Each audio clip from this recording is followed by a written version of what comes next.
ಆತ್ಮೀಯ ವಿದ್ಯಾರ್ಥಿಗಳೇ, ತಮಗೆಲ್ಲ ಮಹಾಂತ್ ಮುದ್ದನ್ನ ಯೂಟ್ಯೂಬ್ ಚಾನಲ್ಗೆ ಸ್ವಾಗತ. ಇವತ್ತಿನ ಈ ಒಂದು ಕ್ಲಾಸ್ದಲ್ಲಿ ಆದರ್ಶ ವಿದ್ಯಾಲಯ ಎಂಟ್ರೆನ್ಸ್ ಎಕ್ಸಾಮ್ಗೆ ಸಂಬಂಧಪಟ್ಟಂತೆ ಕನ್ನಡದ ಪ್ರಶ್ನೆಗಳನ್ನು ನೋಡೋಣ. ಎಕ್ಸಾಮ್ಸ್ ಎರಡು ದಿನಗಳು ಉಳಿದಿದ್ದಾವೆ. ಸೊ ಹೀಗಾಗಿ ಫಾಸ್ಟ್ ಆಗಿ ನಾವು ಇನ್ನೊಂದು ಪ್ರಶ್ನೆ ಪತ್ರಿಕೆಯನ್ನ ನೋಡ್ತಾ ಹೋಗೋಣ ಅಂತ. ಸಾಧ್ಯ ಆದರೆ ಇನ್ನೊಂದಿಷ್ಟು ಮಾಡೆಲ್ ಕ್ವಶನ್ ಆನ್ಸರ್ಸ್ಗಳನ್ನು ಕೂಡ ನಾನು ನಿಮ್ಮ ಜೊತೆ ಡಿಸ್ಕಷನ್ ಅನ್ನು ಮಾಡ್ತೇನೆ.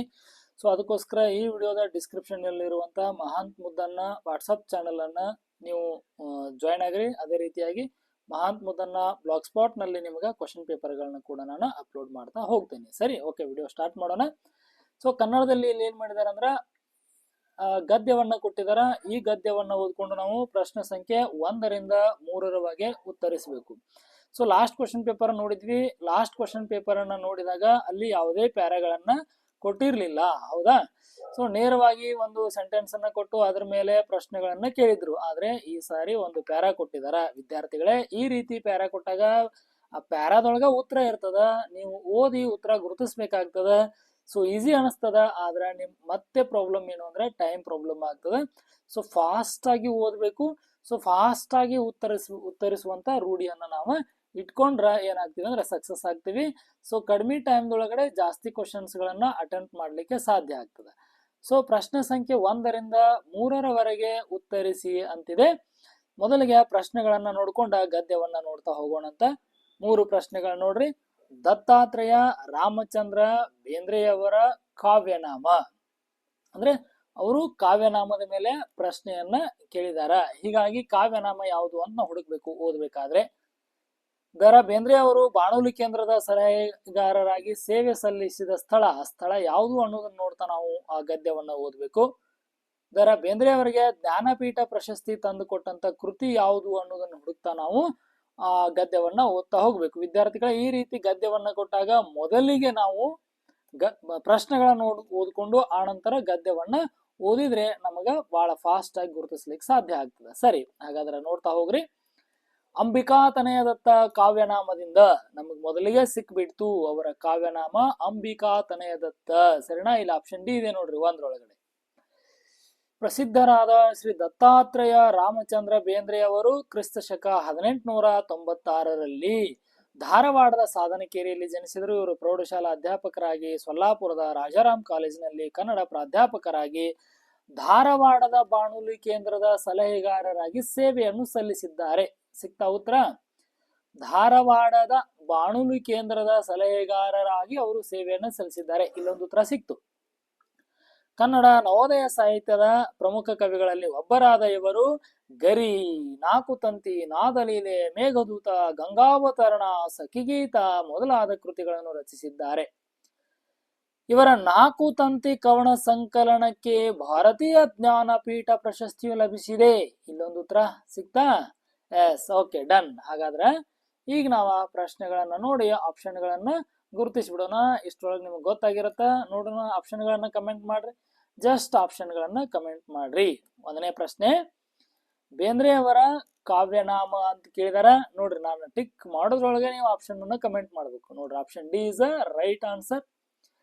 2ನೇ ಪ್ರಶ್ನೆ, ಬಾನುಲಿ ಕೇಂದ್ರದ ಸಲಹೆಗಾರರಾಗಿ ಸೇವೆ ಸಲ್ಲಿಸಿದ ಸ್ಥಳ ಅದು C, option C, Dharwad. Bendre ಅವರಿಗೆ ಜ್ಞಾನಪೀಠ ಪ್ರಶಸ್ತಿ ತಂದು ಕೊಟ್ಟ ಕೃತಿ ಯಾವುದು? ನಾಲ್ಕುತಂತಿ ಅನ್ನುವಂಥದ್ದು. ವಿದ್ಯಾರ್ಥಿಗಳೇ, 3ಗೂ ಉತ್ತರ ಸಿಕ್ಕವಲ್ಲ? Yes, okay. ನೆಕ್ಸ್ಟ್ ಕ್ವಶನ್ ಏನಿದೆಪ್ಪ? ದೀರ್ಘ ಸ್ವರಗಳು. Yes, right.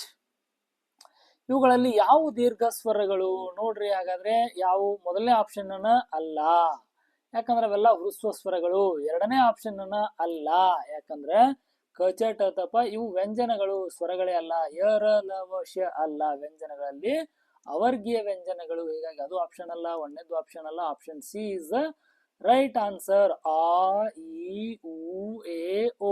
ವಿದ್ಯಾರ್ಥಿಗಳೇ ನೋಡ್ರಿ, ಎಷ್ಟು ಸರಳವಾದಂತ ಪ್ರಶ್ನೆಗಳನ್ನ ಕೇಳಿರ್ತಾರ. ಅದಕ್ಕೆ ನೀವು ಭಯ ಪಡ್ಕೊಳ್ಲಿಕ್ಕೆ ಹೋಗ್ಬೇಡ್ರಿ.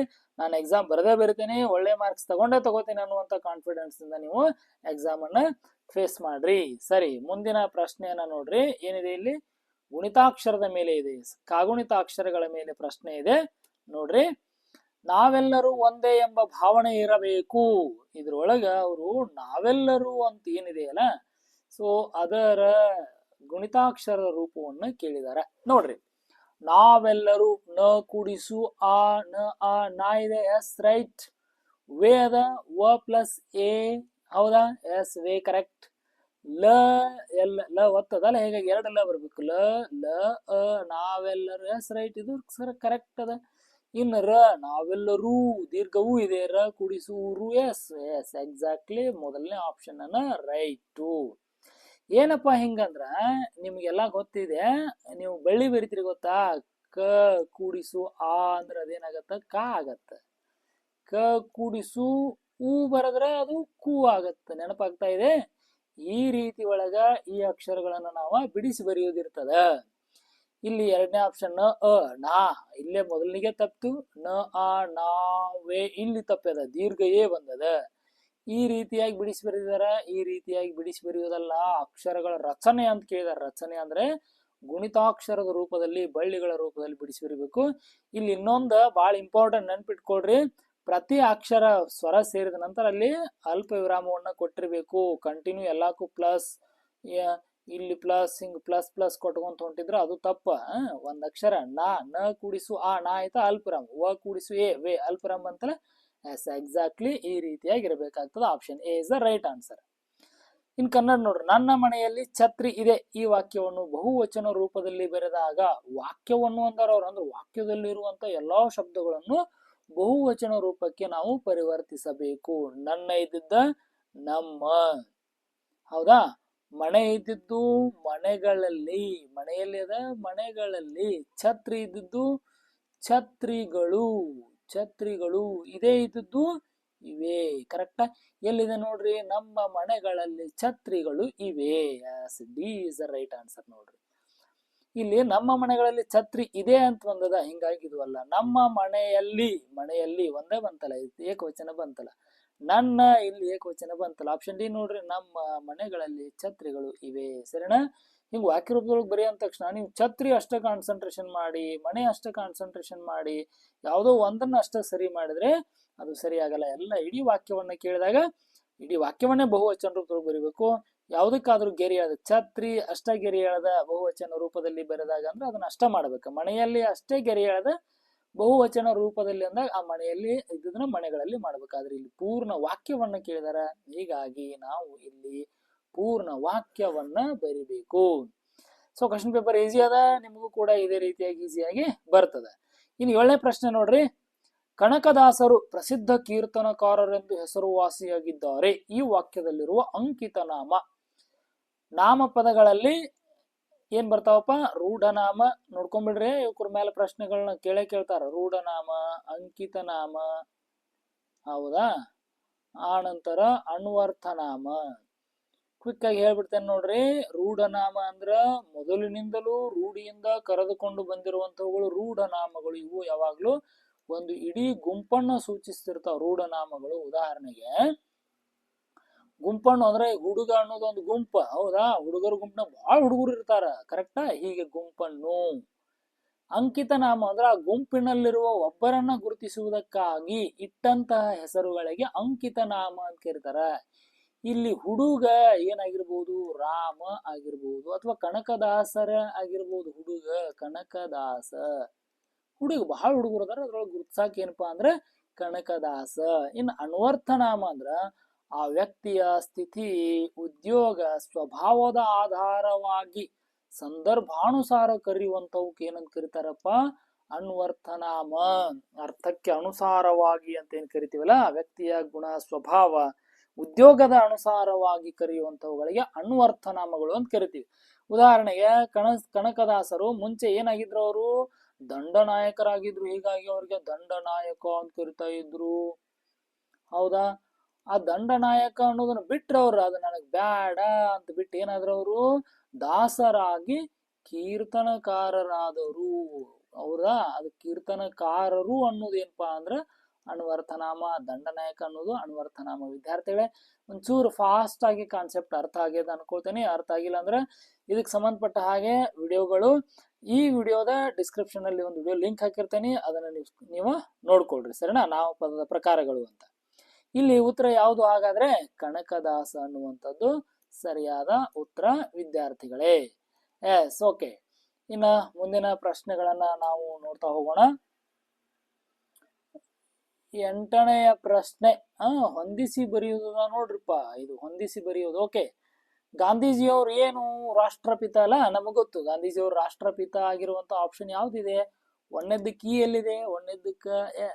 ಒಂದಕ್ಕೆ ಇ ಎರಡು ಕಡೆ ಇದೆ, ಬಿ ಮತ್ತು ಡಿ ಒಳಗದ. ಹಾಗಾದ್ರೆ ನೆಕ್ಸ್ಟ್ ನೋಡೋಣ. ಬಸವಣ್ಣನವರು ಏನಪ್ಪಾ ವಚನಕಾರರು, ರೈಟ. ಎರಡನೇದಕ್ಕ ಇ ಎಲ್ಲದ?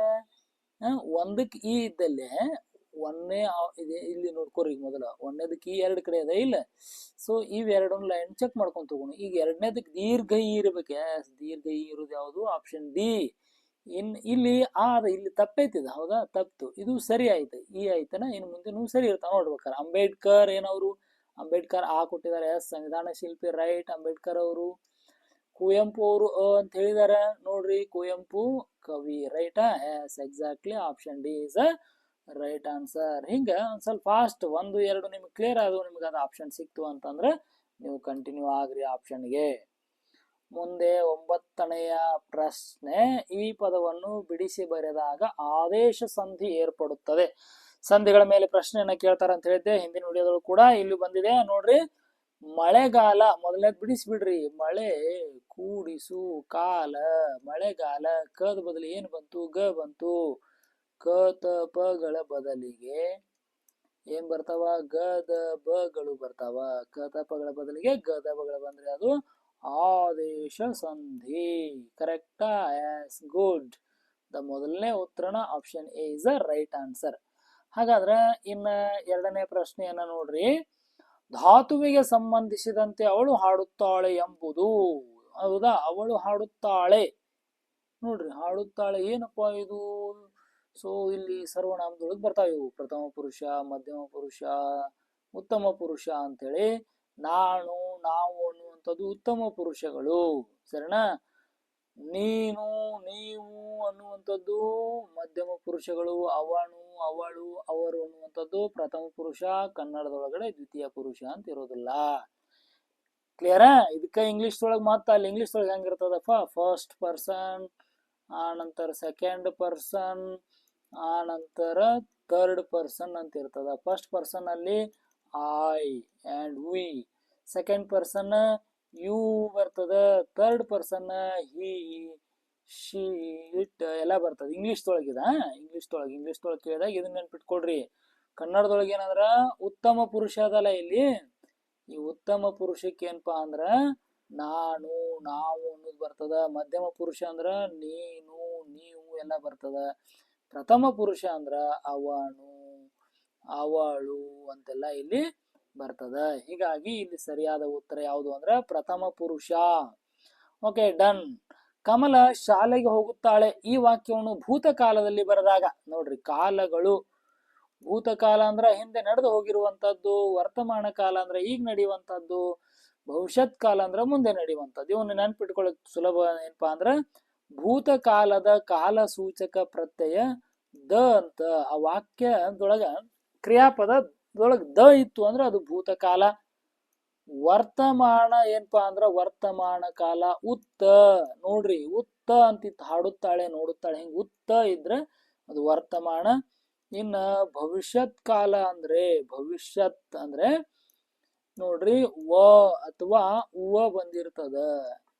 ಅದ್ರೊಳಗ ಹಾಡುವಳು, ನೋಡುವಳು ಅಂತ. ಹಂಗಾರ ನೋಡ್ರಿ ಉತ್ತರ ಕಮಲ ಶಾಲೆಗೆ ಹೋಗುವಳು ಉವ ಬಂದದ, ಇದು ಭವಿಷ್ಯತ್ ಕಾಲ ಆಯ್ತು.